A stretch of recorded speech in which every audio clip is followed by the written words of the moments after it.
छोटी सी कहानी से मैं अपनी बात शुरू करना चाहूंगा। सुना है मैंने कि चीन में एक बहुत बड़ा विचारक लाओ से पैदा हुआ। लाओ से के संबंध में कहा जाता है कि वो बूढ़ा ही पैदा हुआ। ये बड़ी हैरानी की बात मालूम पड़ती है।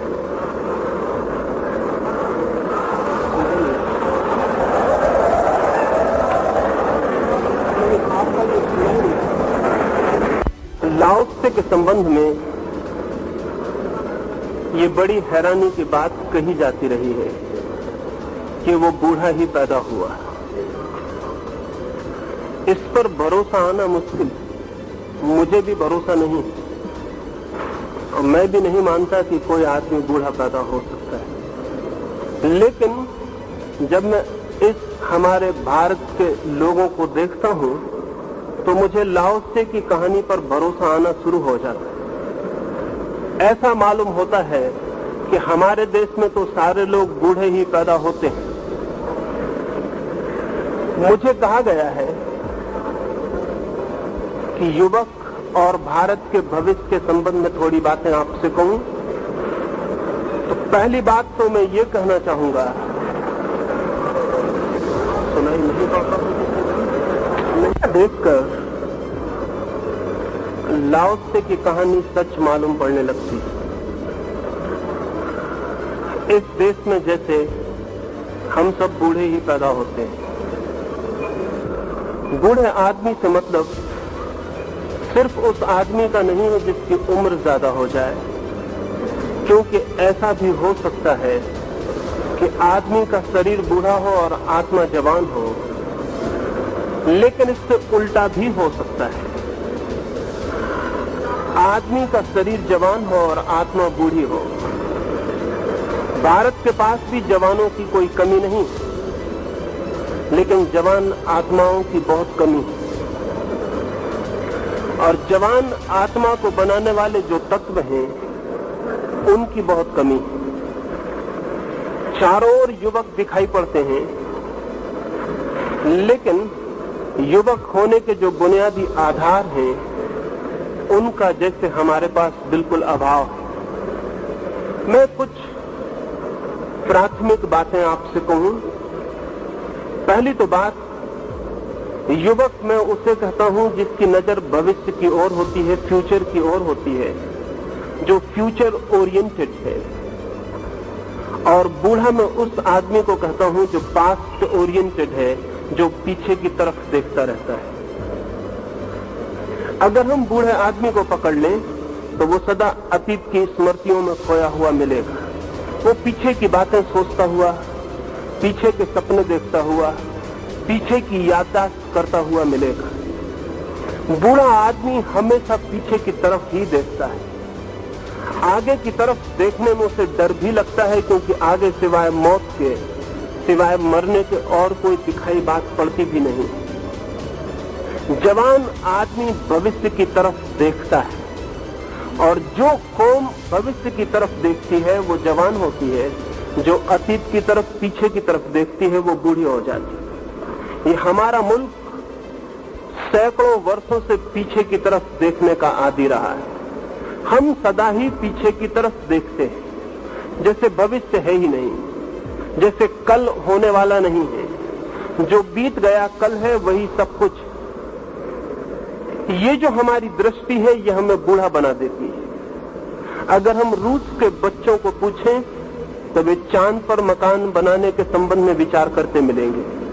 अगर अमेरिका के बच्चों को पूछें तो वे भी आकाश की यात्रा के लिए उत्सुक हैं। लेकिन अगर हम भारत के बच्चों को पूछें तो भारत के बच्चों के पास भविष्य की कोई भी योजना, भविष्य की कोई कल्पना, भविष्य का कोई भी स्वप्न, भविष्य का कोई उटोपिया नहीं। और जिस देश के पास भविष्य का कोई उटोपिया न हो वो देश भीतर से सड़ना शुरू हो जाता है और मर जाता है। भविष्य जिंदा रहने का राज, भविष्य के कारण ही आज हम निर्मित करते हैं, भविष्य के लिए ही आज हम जीते और मरते हैं। जिनके मन में भविष्य की कोई कल्पना खो जाए उनका भविष्य अंधकारपूर्ण हो जाता है। लेकिन इस मुल्क ने न मालूम किस दुर्भाग्य के क्षण में भविष्य की तरफ देखना बंद करके अतीत की तरफ ही देखना तय कर रखा है।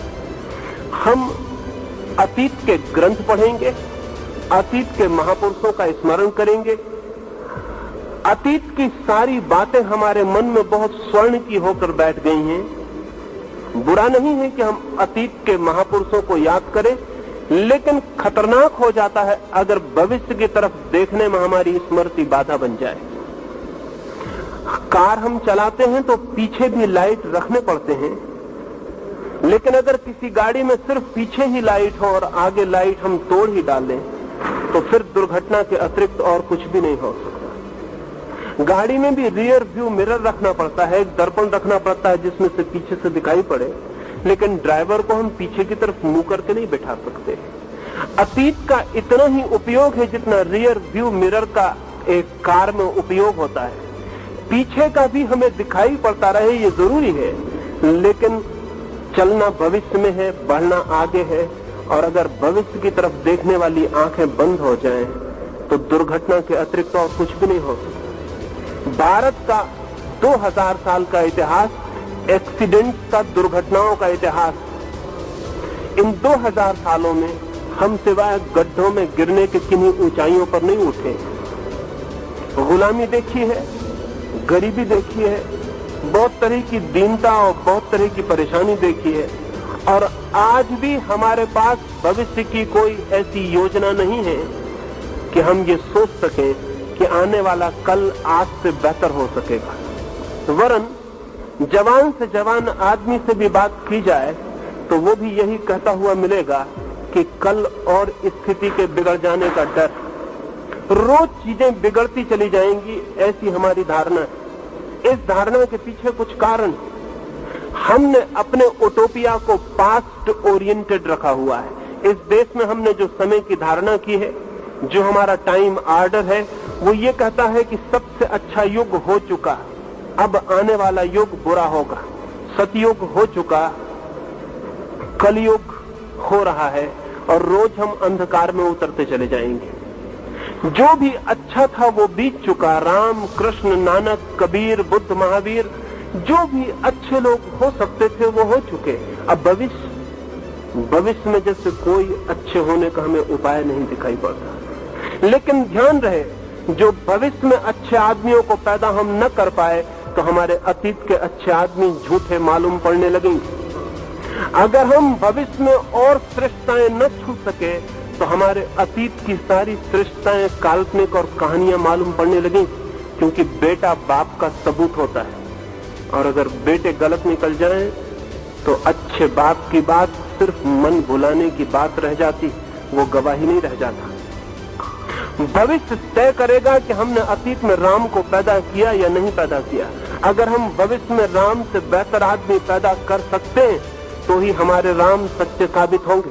अगर हम राम से बेहतर आदमी पैदा नहीं कर सकते तो दुनिया हमसे कहेगी कि राम सिर्फ कहानी है, यह आदमी तुमने कभी पैदा किया नहीं। अगर हम भविष्य में भीख मांगेंगे तो कोई मानने को राजी न होगा कि हमारे पास स्वर्ण की नगरियां थी, और अगर भविष्य में हम सिर्फ गुंडे और बदमाशों को पैदा करेंगे तो नानक पर कितने दिन तक भरोसा रह जाएगा कि ये आदमी हुआ था। ये बहुत ज्यादा दिन तक भरोसा नहीं रह जाएगा। इसलिए पीछे के अच्छे आदमियों को याद करना काफी नहीं है। अगर सच में ये अच्छे आदमी हुए हैं, हम ऐसा दुनिया को कहना चाहते हो, तो हमें इनसे भी बेहतर आदमी रोज पैदा करने होंगे। जो रोज ऊंचाइयां चढ़ते हैं वे ही गवाही दे सकते हैं कि उनके अतीत में भी उन्होंने ऊंचाइयां छुई होंगी। लेकिन अगर हम रोज गड्ढों में गिरते चले जाएं तो फिर दुनिया हमसे कहेगी कि अक्सर भिखमंगे सपने देखते हैं कि उनके बाप सम्राट थे, लेकिन ये सपनों से कुछ सिद्ध नहीं होता। इससे सिर्फ इतना ही सिद्ध होता है कि भिखमंगे कंसोलेशन खोज रहे हैं, सांत्वनाएं खोज रहे हैं, अपने मन को समझा रहे हैं। भूखा आदमी रात में सपना देखता है राजमहल में निमंत्रण मिलने का, लेकिन रात का सपना ये नहीं बताता कि राजमहल में निमंत्रण मिला है। मनोवैज्ञानिक कहते हैं कि उससे इतना ही पता चलता है कि वह आदमी दिन में भूखा रहा है। हम जब अतीत की बहुत ज्यादा चर्चा करते हैं तो शक पैदा होता है, और जब हम पीछे के लोगों की बहुत गौरव गरिमा की बात करते हैं तो शक पैदा होता है, क्योंकि दुनिया हमें देखती है। हम दुनिया को कहना चाहते हैं कि हम जगत गुरु थे, लेकिन आज दुनिया में एक भी ऐसी चीज नहीं है जो हम किसी को सिखा सकें। सारी चीजें हमें दूसरों से सीखनी पड़ रही हैं। ये जगत गुरु की नासमझी की बात बहुत दिन तक टिक नहीं सकेगी, और आज नहीं कल अगर दुनिया हमारा मजाक उड़ाने लगे और हमसे कहने लगे कि हम जगत गुरु होने का ख्याल इसीलिए मन में पैदा कर लिए हैं क्योंकि हम सारे जगत के शिष्य हो गए हैं, और इस बात को बुलाने के लिए, अपने अहंकार को बचाने के लिए हम इस तरह की बातें कर रहे हैं, तो इसमें बहुत आश्चर्य न होगा। आज सुई से लेकर हवाई जहाज तक भी हमको बनाना हो तो सारी दुनिया में कहीं और हमें सीखने जाना पड़ता है। आज हमारे पास सिखाने योग्य कुछ भी नहीं बचा है। आज हम दुनिया को कुछ भी सिखा नहीं सकते, लेकिन हम ये बात कहे चले जाएंगे कि हम कभी दुनिया के गुरु थे। ध्यान रहे, जब कोई कौम ये बात करने लगती है, पास्ट टेंस में जब कोई कौम बोलने लगती है, तो समझ लेना कि वो दीन हो गई। जब कोई कहने लगे कि मैं अमीर था, तब समझ लेना कि वो गरीब हो गया है। और जब कोई कहने लगे कि मैं ज्ञानी था, तब समझ लेना कि वो अज्ञान में गिर गया है। और जब कोई कहने लगे कि कभी हमारी शान थी, तो समझ लेना कि शान मिट्टी में मिल चुकी है। ये सारी बातें जो हम गौरव की करते हैं, हमारे धूलि में गिर जाने के अतिरिक्त और किसी बात का प्रमाण नहीं। अतीत को देखना उपयोगी हो सकता है, लेकिन अतीत को आंख में रखना खतरनाक है। आंख में तो भविष्य होना चाहिए, आने वाला कल होना चाहिए। जो बीत गया कल, वो बीत गया, उसकी धूल उड़ चुकी है। अब जमीन पर कहीं खोजने से उसे खोजा नहीं जा सकता। अब जिस रास्ते पर हम चल चुके, वो रास्ता समाप्त हो गया है, और उस रास्ते पर बने हुए चरण चिन्ह अब कहीं भी नहीं खोजे जा सकते।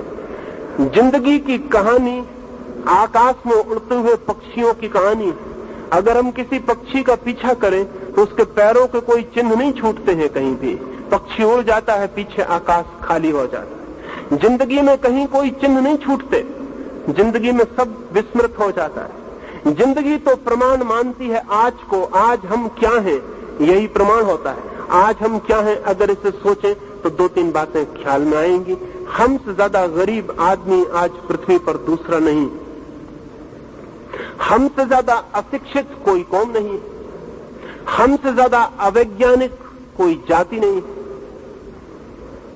हमसे ज्यादा कमजोर, हमसे ज्यादा हीन, हमसे कम उम्र, हमसे ज्यादा बीमार आज जमीन पर कोई भी नहीं है। दूसरे मुल्कों की औसत उम्र 80 वर्ष को छू रही है। दूसरे मुल्कों में आज रूस में 100 वर्ष के ऊपर हजारों बूढ़े, और 150 वर्ष के ऊपर भी कुछ बूढ़े। सारी दुनिया में गरीबी विदा होने के करीब, और हमारी गरीबी रोज बढ़ती चली जाती। जब पिछले बार बिहार में अकाल पड़ा, तो मैं एक स्वीडिश मित्र ने मुझे एक पत्र लिखा, और उसने लिखा कि हम अपने बच्चों को समझाने में बहुत असमर्थ हैं कि हिंदुस्तान में लोग भूखे मर रहे हैं। उसने मुझे लिखा कि जब मैं अपने छोटे बच्चे को कहा कि हिंदुस्तान में लोग भूखे मर रहे हैं और करोड़ों लोग भूखे मर जाएंगे, तो उस छोटे बच्चे ने कहा कि क्या उनके पास अगर रोटी नहीं है तो फल भी नहीं? तो उन्होंने कहा नहीं, उनके पास फल भी नहीं है। तो उस छोटे बच्चे ने कहा उनके रेफ्रिजरेटर में कुछ तो बचा होगा। तो उसके बाप ने कहा कि रेफ्रिजरेटर उनके पास है ही नहीं, उसमें बचने का कोई सवाल नहीं। उस बच्चे को समझना मुश्किल हुआ कि कोई कौम ऐसी हो सकती है जहां खाने को भी ना हो। सच में ही स्वीडन के बच्चे को समझना मुश्किल पड़ेगा। उसको मुश्किल इसलिए पड़ जाएगा क्योंकि बच्चा जो देखता है चारों तरफ, न किसी को भीख मांगते देखता है, न किसी को गरीबी में मरते देखता है, तो उसके लिए भरोसा करना मुश्किल है कि जमीन पर ऐसे लोग भी हैं जो करोड़ों की संख्या में भूखे मरने की हालत में आ सकते। अभी एक अमेरिकी अर्थशास्त्री ने किताब लिखी है 1987, और उस किताब में उसने ये घोषणा की है कि 1987 में, आज से केवल 7 साल बाद, हिंदुस्तान में इतना बड़ा अकाल पड़ सकता है जिसमें कोई 10 करोड़ से लेकर 20 करोड़ लोगों के मरने की संभावना है। मैं दिल्ली में एक बहुत बड़े नेता से बात कर रहा था तो उन्होंने कहा 1987 भी बहुत दूर, अभी तो हमें 1972 की फिक्र, उसके बाद देखा जाएगा। अभी सिर्फ 1972 में जो इलेक्शन होगा उसकी नेता को फिक्र है। 7 साल बाद हिंदुस्तान में 10 करोड़ लोग मर सकते हैं, इसकी सारे दुनिया के अर्थशास्त्री राजी हैं इस बात के लिए कि ये होकर रहेगा, क्योंकि अमेरिका जितना हमें भोजन दे रहा है उतना अब आगे नहीं दे पाएगा, उसकी ताकत रोज कम होती जा रही है। अमेरिका में 4 किसान जितना काम करते हैं उनमें से 1 किसान की सारी ताकत हमें मिल रही है, और अमेरिका की ताकत देने की रोज कम होती चली जाती है। 1985 के बाद अमेरिका हिंदुस्तान को किसी तरह का अन्न देने में समर्थ नहीं होगा, और हम रोज बच्चे पैदा करते चले जाते हैं। हम सिर्फ एक चीज में बहुत प्रोडक्टिव हैं, हम बच्चे पैदा करने में बहुत उत्पादक हैं, हम बच्चे पैदा करते चले जाते हैं। अगर किसी दिन इस मुल्क में 10 करोड़ लोगों को किसी अकाल में मरना पड़ा तो बाकी जो लोग बचेंगे वो भी जिंदा हालत में नहीं बचेंगे, वो भी मरने की हालत में ही बचेंगे। उनका बचना बचने से भी बदतर होगा, उनका बचना शायद मरे हुए लोगों से भी ज्यादा कठिन और दूभर हो जाएगा। लेकिन क्या कारण है कि सारी जमीन पर धन बरस रहा है और हम गरीब होते चले जा रहे हैं? आज अमेरिका में धन बरस रहा है और अमेरिका की कुल उम्र 300 साल की। अमेरिका में जो समाज है आज वो 300 साल पुराना, और हमारी उम्र कम से कम 10,000 साल पुरानी। हम 10,000 साल पुरानी सभ्यता और 300 साल पुरानी सभ्यता के सामने हाथ जोड़कर भीख मांगते हुए खड़े हैं। न हमें शर्म आती, न हमें चिंता पैदा होती, न हमें घबराहट होती, न हमें ऐसा लगता कि हम ये क्या कर रहे हैं। दुनिया में भिखारी तो सदा रहे हैं, लेकिन कोई पूरा देश भिखारी हो सकता है, इसका उदाहरण हमने पहली बार उपस्थित किया है। आज हर चीज की हमें भीख चाहिए, इस भीख के बिना हम जी नहीं सकते। ये कब तक चलेगा? ये कैसे चल सकता है? ये तब तक चलता ही रहेगा जब तक भविष्य को निर्मित करने की हमारे पास कोई दृष्टि नहीं, कोई फिलसफी नहीं जिसमें हम भविष्य को बनाने के लिए आतुर हो जाएं। हम सिर्फ पीछे की बातें करते रहेंगे तो भविष्य को निर्मित कौन करेगा? हम सिर्फ गुणगान करते रहेंगे अतीत का तो भविष्य के लिए श्रम कौन करेगा? तो मैं युवा आदमी का पहला लक्षण मानता हूं भविष्य के लिए उन्मुखता, और बूढ़े आदमी का लक्षण मानता हूं अतीत के प्रति लगाव। जिस आदमी के मन में भी भविष्य के प्रति लगाव है उसकी उम्र कुछ भी हो वो जवान, और जिस आदमी के मन में भविष्य की कोई कल्पना ही नहीं है और सिर्फ अतीत का गुणगान है उसकी उम्र कुछ भी हो वो बूढ़ा है। तो मैं ये आपसे कहना चाहूंगा कि भारत में अभी भी जवान आदमी बहुत कम। एक दूसरी बात भी आपसे कहना चाहूंगा, बूढ़ा आदमी मृत्यु से भयभीत होता है स्वभावतः। मौत करीब आती है तो बूढ़ा आदमी मृत्यु से डरने लगता है। जवान आदमी का लक्षण एक ही है कि वो मौत से घबराता ना हो। अगर जवान आदमी भी मौत से घबराता हो तो उसका मतलब इतना ही हुआ कि वो बहुत पहले ही बूढ़ा हो गया। हिंदुस्तान में मृत्यु का इतना भय है जिसकी कल्पना करनी मुश्किल है। होना सबसे कम चाहिए, क्योंकि हम अकेली कौम है सारी दुनिया में जिनका ऐसा मानना है कि आत्मा अमर है और मरती नहीं। हम सारी दुनिया में ये कहते रहे हैं कि आत्मा अमर है और मरती नहीं। ये बात सच, आत्मा अमर है और मरती नहीं, लेकिन कहने से ये बात सच नहीं होती। और जरूरी नहीं है कि जो लोग कहते हो वे ऐसा मानते भी हो। आदमी का मन बहुत उल्टा है। असल में जो आदमी मरने से डरता है वो भी कह सकता है कि आत्मा अमर है, और अपने मन को समझाने के लिए आत्मा की अमरता के सिद्धांत का उपयोग कर सकता है। हिंदुस्तान को देखकर ऐसा लगता है कि हम मरने से तो बहुत डरते हैं और साथ ही आत्मा के अमरता की बात भी किए चले जाते हैं। अक्सर ऐसा होता है कि बूढ़ा आदमी मंदिर में बैठकर आत्मा के अमरता का शास्त्र पढ़ने लगता है। आत्मा अमर है ऐसा पढ़ के उसके मन को अच्छा लगता है कि मैं मरूंगा नहीं, लेकिन अगर ये भय के कारण ही वो पढ़ रहा है तो इस कारण कोई ज्ञान उत्पन्न नहीं हो जाएगा। और अगर इस बात का ज्ञान उत्पन्न हो जाए कि मैं अमर हूं और मरूंगा नहीं, तो हमारे इस मुल्क को गुलाम बनाना असंभव हो जाता। हम 1000 साल गुलाम रहे और हम कल भविष्य में किसी भी दिन गुलाम फिर हो सकते हैं। हमारे सारे उपाय ऐसे हैं कि हम किसी भी दिन गुलाम हो सकते हैं। लेनिन ने 1920 में एक घोषणा की थी मॉस्को में कि कम्युनिज्म मॉस्को से यात्रा करके पेकिंग होता हुआ, कलकत्ते से गुजरता हुआ लंदन पहुंच जाएगा। पेकिंग तो पहुंच गया और कलकत्ते में भी पैरों की आवाज सुनाई पड़ने लगी। आज कलकत्ते की सड़कों पर जगह जगह पोस्टर लगे हुए हैं कि चीन के अध्यक्ष माओ हमारे भी अध्यक्ष, चीन के चेयरमैन माओ से तुंग भारत के भी चेयरमैन हैं। ये कलकत्ते की सड़कों पर जगह जगह पोस्टर लगे। हम गुलामी को फिर बुलाने की चेष्टा में लग गए और इसके पहले भी हिंदुस्तान में जितनी बार गुलामी आई हमने बुलाया। 1000 साल गुलाम रहने के बाद भी हमें कुछ अंदाज नहीं है, हम फिर गुलामी बुला सकते हैं। हम नए नामों से गुलामी बुला लेंगे। कम्युनिज्म हिंदुस्तान के लिए गुलामी सिद्ध होगी और आज बंगाल में जो दिखाई पड़ रहा है कल पूरे हिंदुस्तान में दिखाई पड़ेगा। आज बंगाल में जो है वो कल पूरे हिंदुस्तान में फैल जाएगा। इसमें बहुत आश्चर्य नहीं, क्योंकि हम डरे हुए लोग, हम मरने से भयभीत लोग, हम बिना किसी चीज से कुछ भी आए उसे झेलने को सदा तत्पर और उसमें ही संतुष्ट हो जाने के लिए राजी लोग। बूढ़ा आदमी भय के कारण हर चीज से राजी हो जाता है, जवान आदमी लड़ता है।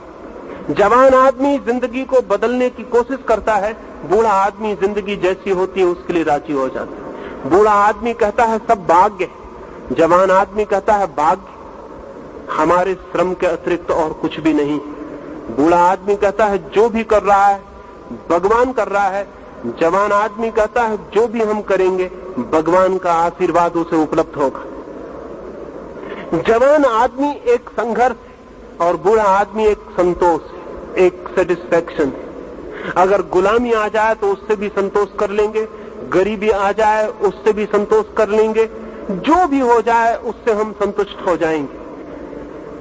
संतुष्ट अगर हमने होने की आदत नहीं बदली तो इस मुल्क को भविष्य में और भी महाअंधकार देखने के क्षण आ सकते हैं। मैं अभी बंगाल में था तो बंगाल में जो मुझे दिखाई पड़ा, चाहता हूं पूरे मुल्क के एक एक युवक को कह दूं कि वो गुलामी को निमंत्रण है और बंगाल राजी हो जाएगा। बंगाल में 10-25 आदमी अगर एक सड़क पर एक पुलिस वाले की हत्या कर रहे हैं तो पूरे लोग अपने दरवाजे बंद करके बैठ रहेंगे। वे भीतर बैठ के इस बात की निंदा करेंगे कि बहुत बुरा हो रहा है, लेकिन उस बुरे के खिलाफ लड़ने बाहर नहीं निकलेंगे। अगर एक बस में आग लगाई जा रही तो यात्री बस में चलने वाले उतर के नीचे खड़े हो जाएंगे और खड़े होकर चर्चा करेंगे बहुत बुरा हो रहा है, लेकिन कोई उन आग लगाने वाले 5 आदमियों को रोकने की हिम्मत नहीं जुटाएगा। इतनी कायर कौम कैसे जवान हो सकती, इतना कमजोर चित्त कैसे जवान हो सकता। पूरा बंगाल देखता रहेगा, थोड़े से लोग बेवकूफियां करेंगे और पूरा बंगाल झुक जाएगा और आज नहीं कल पूरा हिंदुस्तान झुक जाएगा। 2 लाख आदमियों की बस्ती में 200 आदमी कुछ भी करना चाहें तो 2 लाख की बस्ती झुक जाएगी और राजी हो जाएगी। हिंदुस्तान पर चीन का हमला हुआ तो सारा हिंदुस्तान कविता करने लगा था, आपको भी पता होगा। सारा हिंदुस्तान कहने लगा था कि हम सोए हुए शेर हैं, हमें छेड़ो मत। तो मैंने कई कवियों से पूछा कि शेरों ने कभी भी नहीं कहा है कि हम सोए हुए शेर हैं, हमें छेड़ो मत। छेड़ो और पता चल जाता है कि शेर है या नहीं। कविताएं करने की जरूरत नहीं होती, लेकिन पूरे हिंदुस्तान ने कविताएं की, जगह जगह कवि सम्मेलन हुए, लोगों ने तालियां बजाई और जिन लोगों ने कविताएं की कोई को पद्मश्री की उपाधि मिल गई, कोई राष्ट्र कवि हो गया, किसी को राष्ट्रपति ने स्वर्ण पदक भेंट कर दिए और चीन हिंदुस्तान की जमीन दबा के बैठ गया और वो सोए हुए शेर सब फिर वापस कविता करके सो गए। उनका कुछ भी पता नहीं चला कि वो कहां चले गए।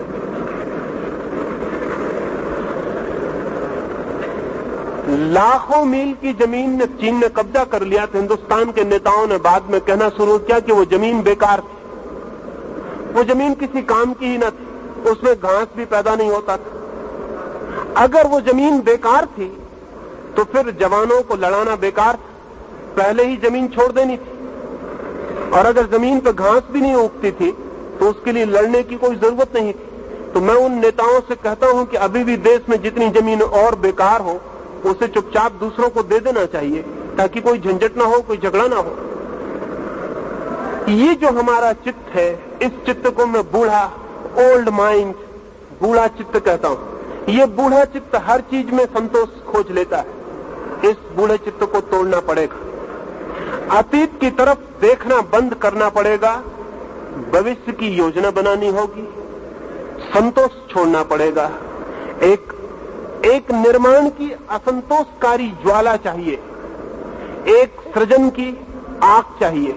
और वो आग तभी होती है जब हम हर कुछ के लिए राजी नहीं हो जाते, जब हम दुख को मिटाने का संकल्प करते हैं, अज्ञान को मिटाने का संकल्प करते हैं, जब हम बीमारी को तोड़ने का संकल्प करते हैं, जब हम दीनता, दरिद्रता और दासता को मिटाने की कसम खाते हैं, तब भविष्य निर्मित होना शुरू होता है। एक छोटी सी कहानी और अपनी बात में पूरी करूंगा।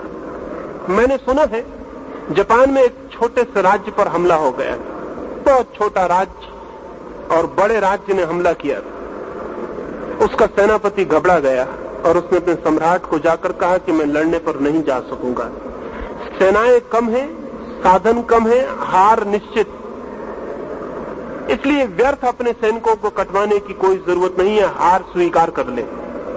उस सम्राट ने कहा कि मैं तुम्हें समझता था कि तुम एक बहादुर आदमी हो, जवान हो, तुम इतने बूढ़े साबित हुए। लेकिन जब सेनापति ने तलवार नीचे रख दी तो सम्राट भी बहुत घबराया। गांव में एक फकीर था, सम्राट उसके पास गया। जब भी कभी मुसीबत पड़ी थी उस फकीर से सलाह लेने वो गया। उस फकीर ने कहा कि इस सेनापति को फौरन कारागृह में डाल दो, क्योंकि इसकी ये बात कि हार निश्चित है, हार को निश्चित कर देगी।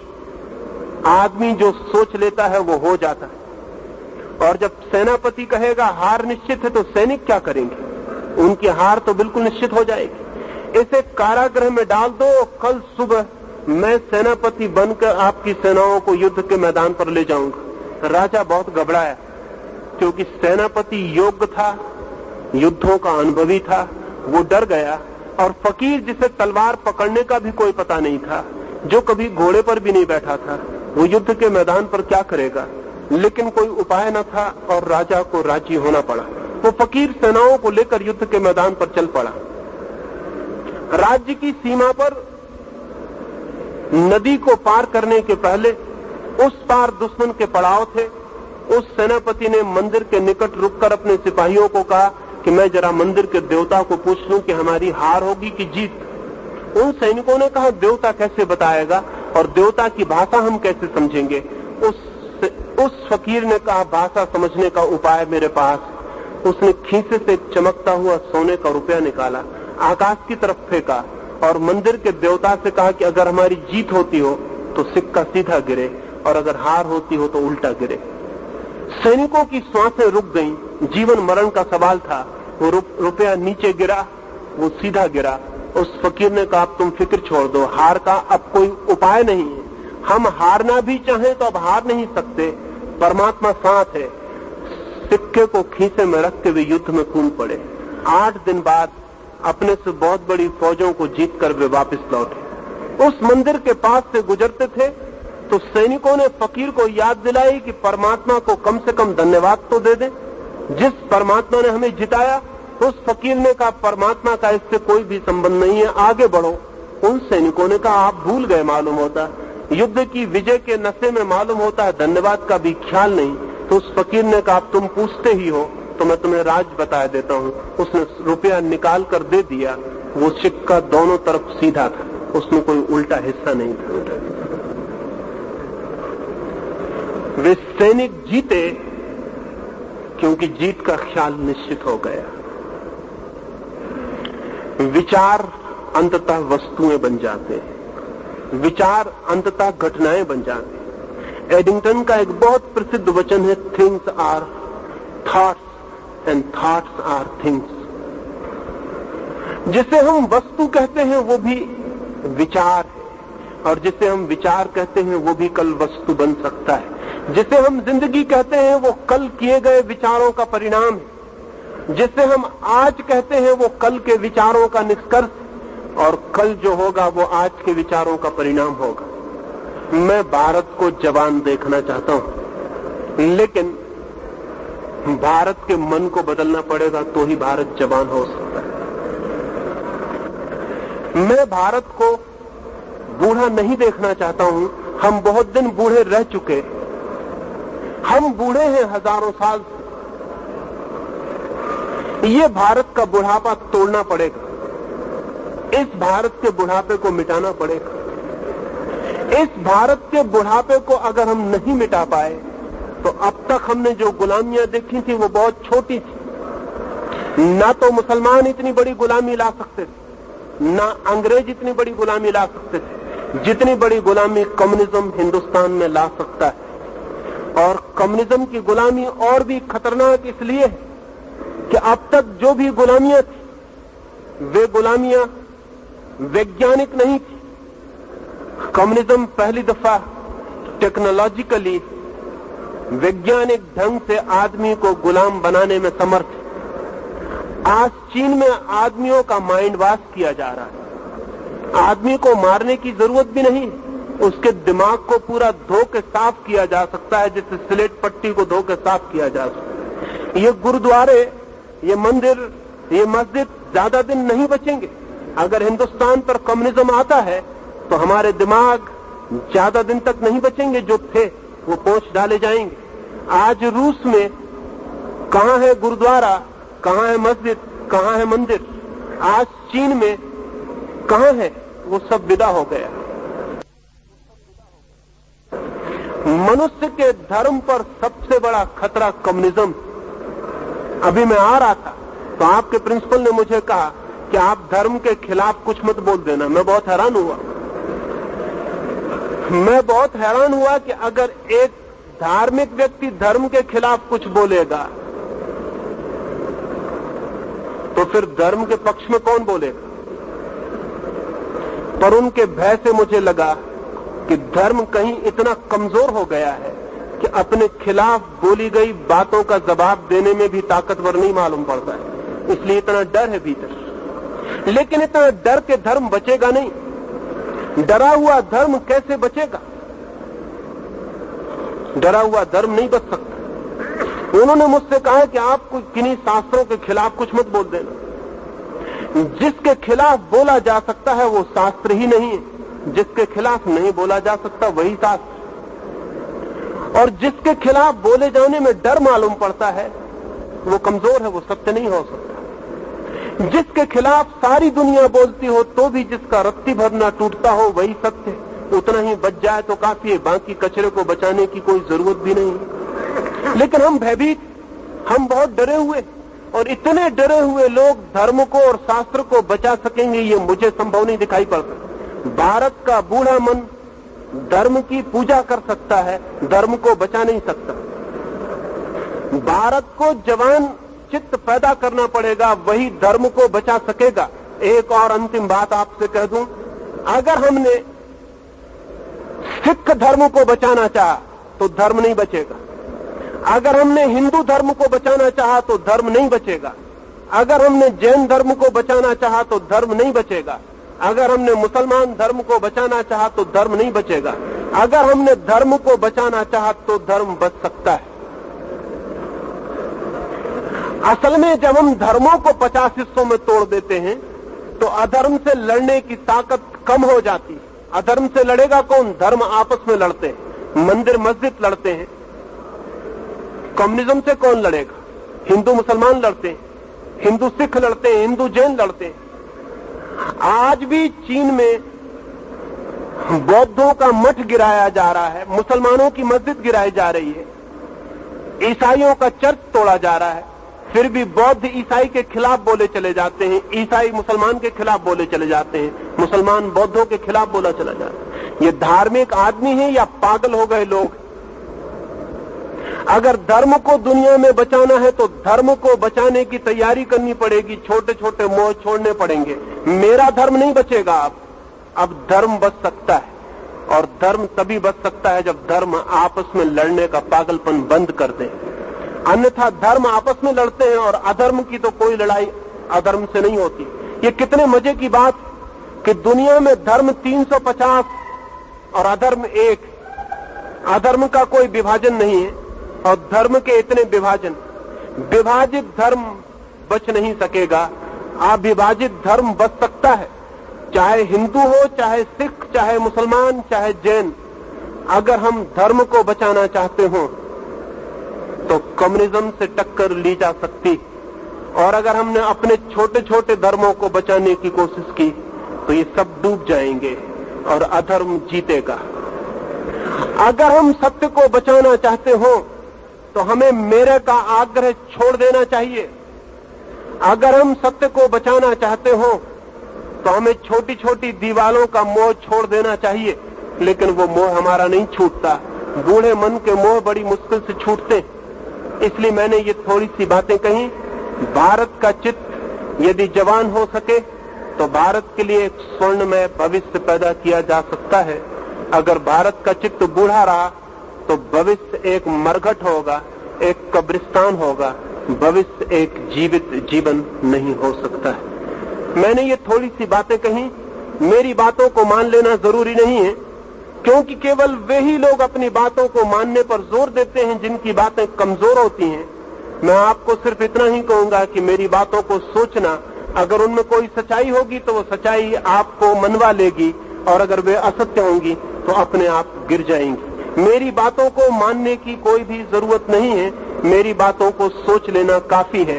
अगर आप सोचेंगे, विचारेंगे, तो जो सत्य होगा वो आपको दिखाई पड़ सकता है, और सत्य दिखाई पड़े तो जीवन में क्रांति शुरू हो जाती है और युवा चित्त का जन्म प्रारंभ हो जाता है। मेरी बातों को इतने प्रेम और शांति से सुना, उससे बहुत अनुग्रहित हूँ, और अंत में सबके भीतर बैठे परमात्मा को प्रणाम करता हूँ। मेरे प्रणाम स्वीकार करें।